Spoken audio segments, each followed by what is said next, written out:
നമസ്കാരം, എല്ലാവർക്കും എൻ്റെ ചാനലിലേക്ക് സ്വാഗതം. പ്രിയമുള്ളവരെ, ലോകത്തിന് തന്നെ മാതൃകയായിക്കൊണ്ടിരിക്കുന്ന ഒരു സംസ്ഥാനമാണ് നമ്മുടെ കൊച്ചു കേരളം, ദൈവത്തിൻ്റെ സ്വന്തം നാട്. ഇന്ന് UDF സർക്കാർ അധികാരത്തിൽ വന്നിട്ട് അവരുടെ ആദ്യത്തെ ബഡ്ജറ്റ് അവതരണമായിരുന്നു. എല്ലാ പ്രായക്കാർക്കും പ്രായഭേദമന്യേ എല്ലാവർക്കും ഒരുപോലെ ഉപകാരപ്രദമാകുന്ന തരത്തിലായിരുന്നു ഇന്നത്തെ ബഡ്ജറ്റ്. ഈ സത്യം പറഞ്ഞാൽ ഇതേവരെ ഒരു ബഡ്ജറ്റ് അവതരണവും വലിയ രീതിയിൽ, അതായത് തുടക്കം മുതൽ അവസാനം വരെ ഇരുന്ന് കണ്ടിട്ടില്ല. പക്ഷേ ഈ ബഡ്ജറ്റ് ആദ്യം തൊട്ട് അവസാനം വരെ ഏകദേശം 1 മണിക്കൂർ 40 മിനിറ്റോ 45 മിനിറ്റോ ദൈർഘ്യമുള്ള ഈ ബഡ്ജറ്റ് അവതരണം തീർത്തും കണ്ടെന്ന് വെച്ചാൽ അതിൽ ഒരുപാട് കാര്യകാരണങ്ങൾ ഉണ്ടായിരുന്നു. എനിക്കും നിങ്ങൾക്കും ഉപകാരപ്രദമാകുന്ന തരത്തിൽ ഒരുപാട് പദ്ധതികൾ അതിൽ ഉൾക്കൊള്ളിച്ചിരുന്നു. എന്തെന്നാൽ ശ്രീ VD സതീശൻ, ഇന്ന് നമ്മുടെ സംസ്ഥാനത്തിൻ്റെ VD സതീശൻ ഒരു യാത്ര നടത്തിയിരുന്നു ഈ ഇലക്ഷന് മുമ്പ്. അദ്ദേഹം അതിൽ നിന്നും മനസ്സിലാക്കിയ പല കാര്യങ്ങളും ഇതിൽ ഉൾക്കൊള്ളിച്ചു. സമുദ്രയാത്ര വളരെ സാധ്യതകൾ തുറന്നു തരുന്ന ഒരു വിഷയമാണ്. തീരദേശങ്ങൾക്ക് ഒരുപാട് ഉപകാരപ്രദമാകുന്ന ഒരു വിഷയമാണത്. കാരണം പാവങ്ങൾ, മത്സ്യബന്ധനത്തിന് മാത്രം ആശ്രയിച്ച് ജീവിക്കുന്ന ഒരുപാട് ജനങ്ങൾ, അവർക്ക് വലിയ ഉപകാരപ്രദമാകുന്ന പലതരത്തിലുള്ള ഉപകാരപ്രദമായ പദ്ധതികളും ഇതിനകത്ത് ഉൾക്കൊള്ളിക്കുന്നു. അതിനിടയിൽ പ്രതിപക്ഷത്തിൻ്റെ പക്ഷത്ത് നിന്ന് ഒരു വ്യക്തി റിപ്പോർട്ടർ ചാനലിനോട്, മാധുവിനോടോ അതോ നമ്മുടെ സ്മൃതിയോടോ സംസാരിക്കുന്നത് കേട്ടായിരുന്നു. അംബാനിയുമായി എന്താണ്, അല്ലെങ്കിൽ അദാനിയുമായി എന്താണ് ഇദ്ദേഹം നടത്തിയ ഡീലിംഗ് അങ്ങനെയാണ്. കാരണം നിങ്ങൾ ഇരിക്കുമ്പോഴാണല്ലോ ഈ പോർട്ട് തുറന്നത്, അതായത് വിഴിഞ്ഞം പോർട്ട് തുറന്നത്. ആ തുറക്കുമ്പോൾ നിങ്ങൾ അദാനിയുമായി എന്താണ് കരാർ വെച്ചത്? ആ കരാറിൽ കൂടുതൽ വിഭവങ്ങൾ ഉൾപ്പെടുത്തി അദ്ദേഹം ജനങ്ങൾക്ക് ഉപകാരപ്രദമാകുന്ന തരത്തിൽ അദ്ദേഹം പല പദ്ധതികളും അതിനകത്ത് ഉൾക്കൊള്ളിച്ചിട്ടുണ്ടാവും. കാരണം ഇന്ന് അദ്ദേഹം പറഞ്ഞത്, സംസ്ഥാനത്ത് നമ്മുടെ കുട്ടികൾ ഇവിടെ പഠിക്കണം, അവർക്ക് വേണ്ട സഹായങ്ങൾ, പലിശരഹിത വായ്പകൾ, കുട്ടികൾ സംസ്ഥാനം വിട്ട് പോകാൻ പാടില്ല, അതിന് വേണ്ടുന്ന സർവ്വ സജ്ജീകരണങ്ങളും കേരളത്തിൽ ഒരുക്കും. ഇത് ഏത് ഗവൺമെൻറ് പറഞ്ഞു?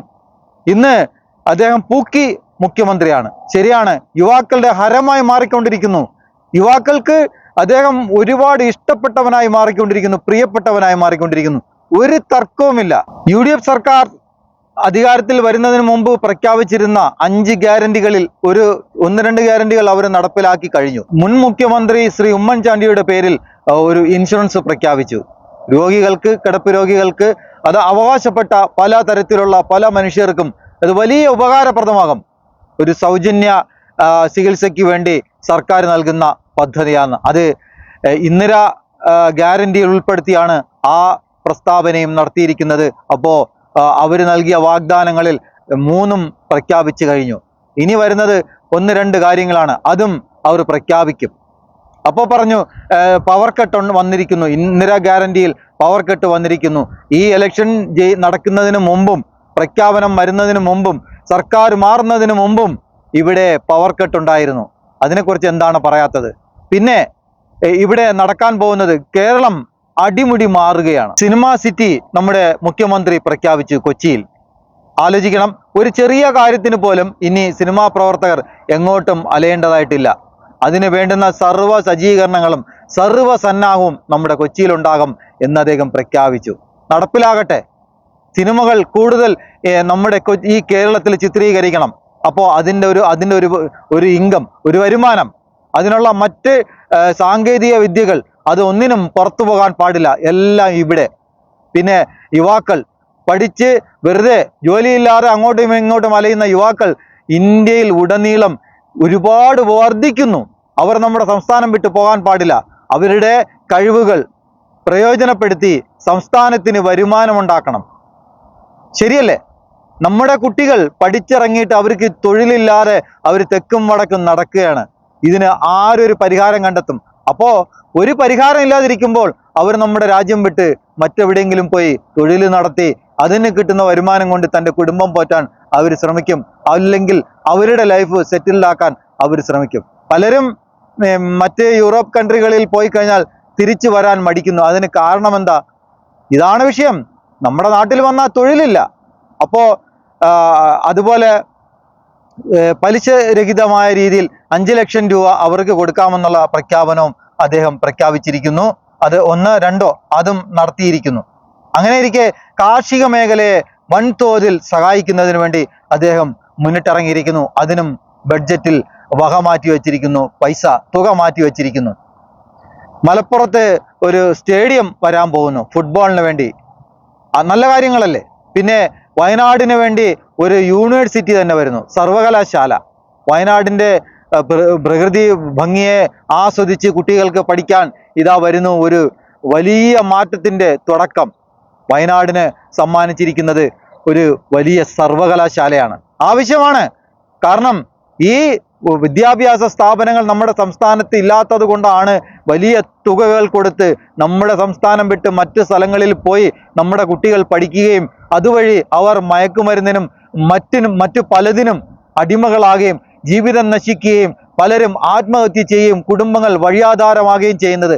അങ്ങനെ വരാതിരിക്കാൻ നമ്മുടെ സർക്കാർ ഇതാ മുന്നിട്ടിറങ്ങിയിരിക്കുന്നു. അതിനുവേണ്ടി അഹോരാത്രം പണിയും എടുക്കും എന്ന് അദ്ദേഹം പ്രഖ്യാപിച്ചിരിക്കുന്നു. അതുപോലെ ഒരു പ്രഖ്യാപനമാണ് നമ്മുടെ വയോധികർക്ക് അദ്ദേഹം നടത്തിയിരിക്കുന്നത്. വയോധികർക്ക് വലിയ സഹായമാണ്. ആലോചിക്കണം, ഇന്ത്യയിൽ തന്നെ ആദ്യത്തെ സംസ്ഥാനമാണ് വയോധികർക്ക് വേണ്ടി ഒരു പ്രത്യേക വകുപ്പുണ്ടാക്കി അവരെ സംരക്ഷിക്കുന്നതിന് വേണ്ടി ഒരു നിയമം നടപ്പിലാക്കുന്നത്. അതിനു വേണ്ടുന്ന ബഡ്ജറ്റും മാറ്റിവെച്ചു. അങ്ങനെ ഇരിക്കെ മറ്റൊന്ന് പറയാനുള്ളത് നമ്മുടെ PM ശ്രീയെ കുറിച്ചാണ്.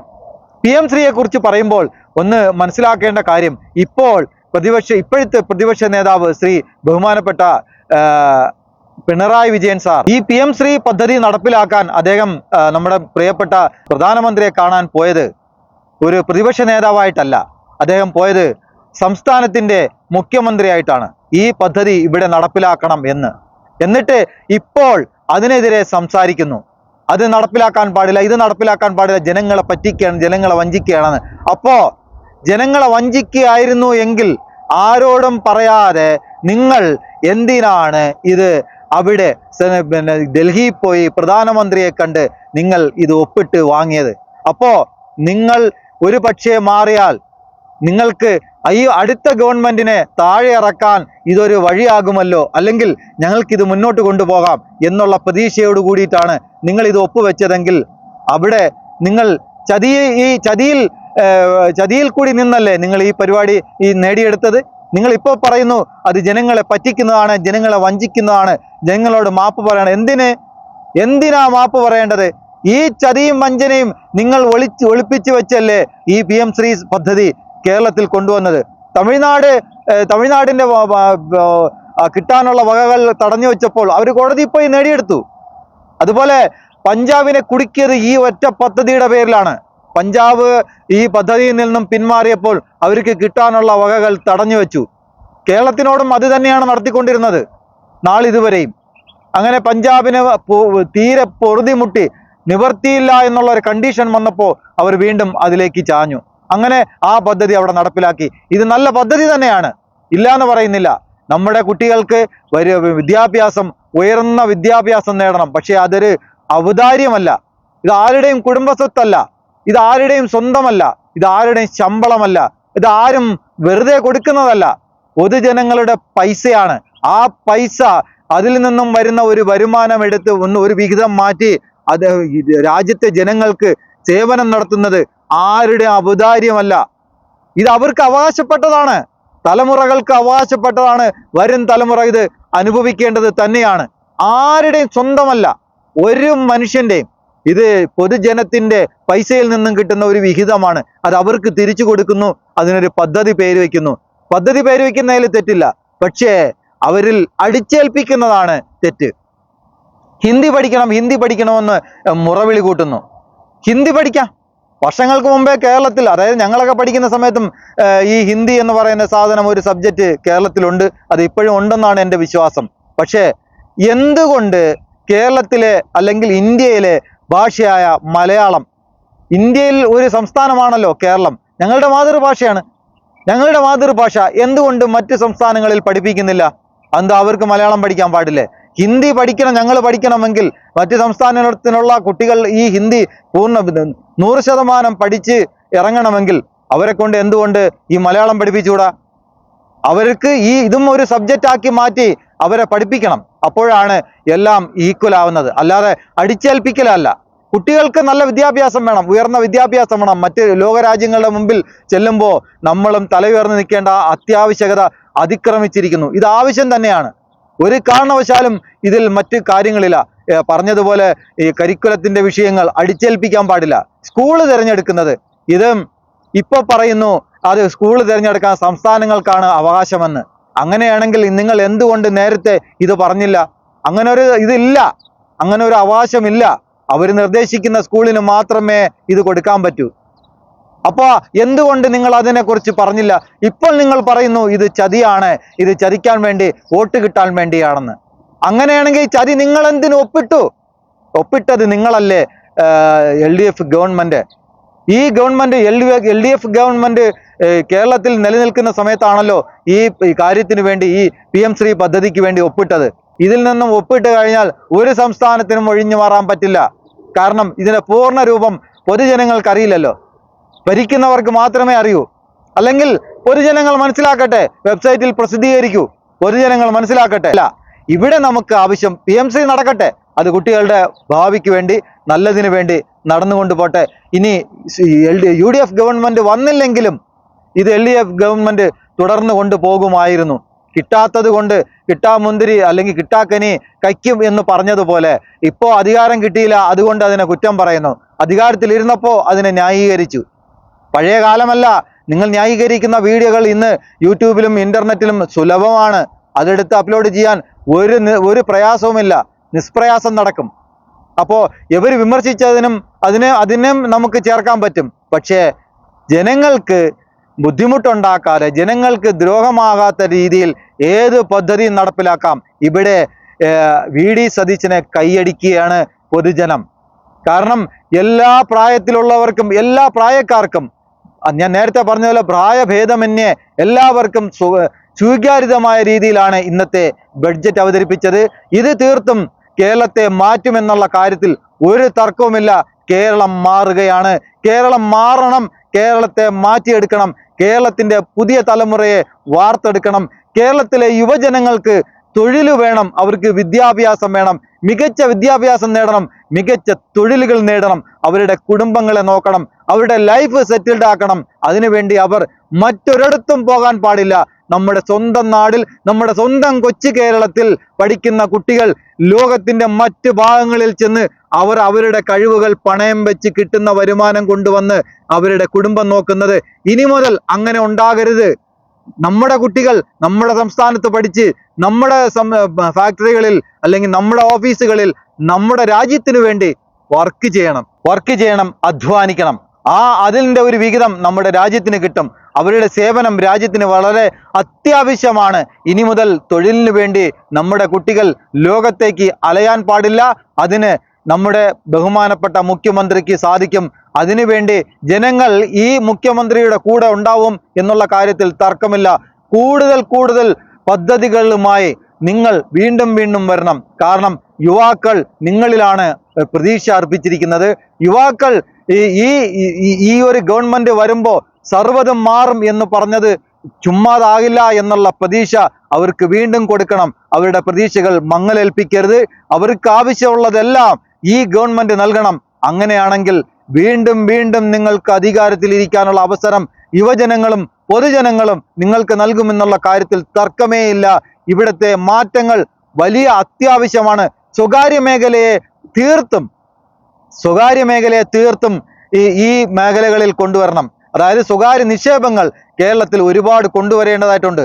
അങ്ങനെ വരുമ്പോൾ നമ്മുടെ രാജ്യത്തിന്റെ വികസനം വർദ്ധിക്കുന്നു, അതുവഴി വരുമാനം ഉണ്ടാകുന്നു, അതുവഴി കുട്ടികൾക്ക് ജോലികൾ ഉണ്ടാവുന്നു, അവർക്ക് അത്യാവശ്യമുള്ള എല്ലാം നേടിയെടുക്കാൻ സാധിക്കുന്നു. അതിനുവേണ്ടി അവർ നമ്മുടെ സംസ്ഥാനം വിട്ടു പോകേണ്ട കാര്യമില്ല. അതുപോലെ മറ്റൊരു കാര്യം പറഞ്ഞ് അവസാനിപ്പിക്കട്ടെ. സ്ത്രീകൾക്ക് ഈ ഗവൺമെന്റ് അനുവദിച്ച KSRTCയിലെ യാത്ര വളരെ ഗംഭീരമായി മുന്നേറുകയാണ്. അതിനിടയിൽ ചിലർ അതിനെതിരെ സംസാരിക്കുന്നുണ്ട്. നിർഭാഗ്യവശാൽ നമ്മുടെ രാഘുൽ ഈശ്വരും പുരുഷന്മാർക്കും ഫ്രീ ആയിട്ട് വേണമെന്ന് പറഞ്ഞുകൊണ്ടാണ് നടക്കുന്നത്. പുരുഷന്മാർക്ക് എവിടെ എങ്ങനെ എപ്പോൾ ഏത് രീതിയിൽ വേണമെങ്കിലും സഞ്ചരിക്കാം. പക്ഷേ അതുപോലത്തെ അവസ്ഥ അല്ല സ്ത്രീകൾക്ക്. ഒരുപാട് കഷ്ടപ്പെട്ട് ജീവിക്കുന്ന ഒരുപാട് സ്ത്രീജനങ്ങൾ നമ്മുടെ സമൂഹത്തിലുണ്ട്. രാഘുലീശ്വർ, നിങ്ങളുടെ കൂടെ മറ്റൊരു വ്യക്തിയും ഉണ്ടായിരുന്നു, ആണുങ്ങൾക്ക് വേണ്ടി മാത്രം വാദിക്കുന്ന. അയാൾ ആര്? ആണുങ്ങൾക്ക് വേണ്ടി മാത്രം വാദിച്ചു കൊണ്ട് നടക്കാൻ എന്താ കാര്യം? അങ്ങനെയൊന്നുമില്ല. ഒരു ഗവൺമെന്റ് നല്ല കാര്യം ചെയ്യുമ്പോൾ അതിനെ പ്രോത്സാഹിപ്പിക്കുക. ഇത് പാവപ്പെട്ട എത്രയോ ആൾക്കാരുണ്ട്. ഒരു നേരത്തെ ആഹാരത്തിന്, അതായത് കിട്ടുന്ന ഒരു ദിവസത്തെ വരുമാനം കൊണ്ട് അവരുടെ കുടുംബം നോക്കാൻ കഴിയാത്തവരായിട്ട് എത്രയോ പേരുണ്ട്.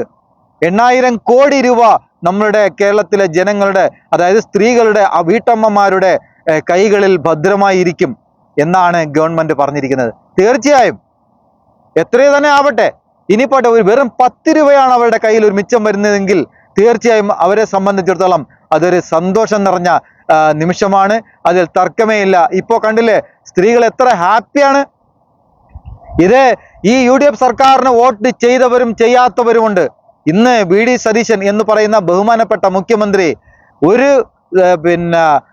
വോട്ട് ചെയ്ത് ജയിപ്പിച്ച ആൾക്കാരുടെ മുഖ്യമന്ത്രിയല്ല, ഒരു സംസ്ഥാനത്തിന്റെ മുഖ്യമന്ത്രിയാണ് അദ്ദേഹം. അതിൽ വോട്ട് ചെയ്തവരുണ്ടാകും, ചെയ്യാത്തവരുണ്ടാകും, ജാതി പറഞ്ഞവരുണ്ടാകും, ജാതി പറയാത്തവരുണ്ടാകും, പാർട്ടിയെ വിശ്വസിക്കുന്നുണ്ടാവും, വിശ്വസിക്കാത്തവരുണ്ടാകും. പക്ഷേ അദ്ദേഹം ഒരു സംസ്ഥാനത്തിന്റെ മുഖ്യമന്ത്രിയാണ്. ആരെയും വേർതിരിച്ച് കാണാൻ പാടില്ല. അതൊരിക്കലും ഉണ്ടാകരുത്. അദ്ദേഹത്തിന്റെ പല വാക്കുകളും അങ്ങനെയാണ് എല്ലാവർക്കും പ്രതീക്ഷ നൽകുന്നത്. ഇനിയും അങ്ങോട്ടുള്ള കാര്യങ്ങൾ സന്തോഷകരമായി നടക്കട്ടെ, ജനങ്ങൾക്ക് പ്രതീക്ഷ നൽകട്ടെ. ആ പ്രതീക്ഷകൾക്കൊത്ത് നമ്മുടെ സംസ്ഥാനം വളരട്ടെ, ഇനിയും മുന്നോട്ട് പോകട്ടെ. മുഖ്യമന്ത്രിക്ക് സർവ്വവിധ ആശംസകളും നേരുന്നു. അടുത്തൊരു വിഷയമായി വരാം എന്ന് പ്രതീക്ഷ കൊണ്ട് തൽക്കാലം ഞാൻ നിർത്തുന്നു. എല്ലാവർക്കും നന്ദി, നമസ്കാരം.